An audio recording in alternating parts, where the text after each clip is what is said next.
like to take a second to explain to myself, maybe, or like paint the picture for myself of what I think monogamy is in its ideal state. Here it goes. Or what I think it is in my ideal state. I've had this this stigma on monogamy as like obviously you are completely like unaware or something of love or whatever it was that my most extreme judgment would have been. That's like monogamy is stupid. It limits you, and then it can't turn out well until you've done like omniamorism or something for a long time or whatever. Like never ever limiting yourself.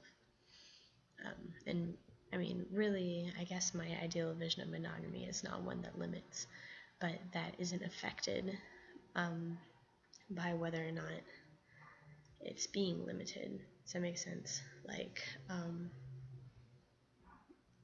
the relationship part is not dependent on it's not even affected by whether or not a person or both the persons are experiencing relations with other people, and not specific to any kind of relations. I mean, it could be sexual, non-physical, business, inspirational, flow, whatever kind of interaction that you're having with somebody where it's like this person is really good for this one. I think it's really good to have to like know who you vibe a lot with, who is like a perfect match for a certain activity or for like a certain activity. And what's cool about monogamy is that it ties back into this concept of a primary partner, but to really like see that person as like your one, like to I don't know. I mean, like married people who can do this. I'm sure a lot of people know at least one married couple that's like just so ridiculously in love with each other that the other person can do like anything. Like they have complete immunity and take complete precedence over everything.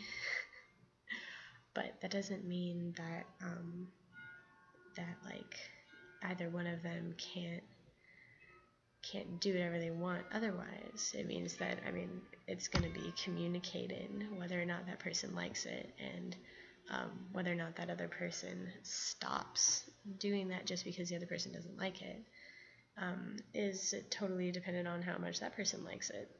Because maybe like, hubby doesn't like me staying out late or something.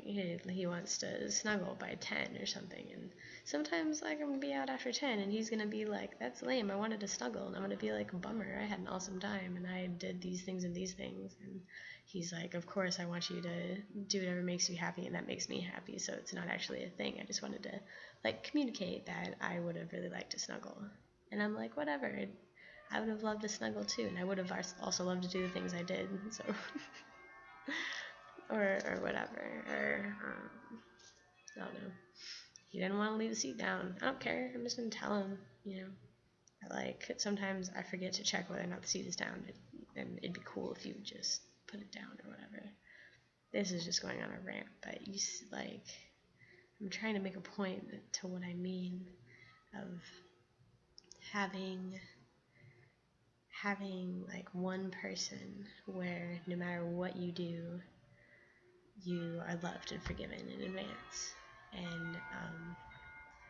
And what's really cool is if you happen to be so lucky as to have already explored level 900 together or something, so that you're compatible all the way through to level 900. But right now on some levels you're only up at like level 14 or whatever when you first enter into that pact. that other person, I mean, if another, like, if you're lucky thing, that other person might decide that they want to be patient with you. Like, maybe patience is a skill that they also haven't completely made use of yet, or completely unlocked. So it happens to match up with them to be patient on your track. Then, like, you both already have immunity, and maybe you have a lot of stuff to work through. I'll just go ahead and say, like, this is where I am. Like, there's just like a lot of like middle level stuff that I haven't gone through, and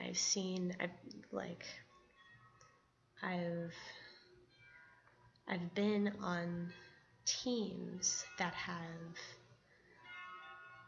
worked on, level like 900 and above or something. So I'm still right here, and there's this huge gap, and then there's like level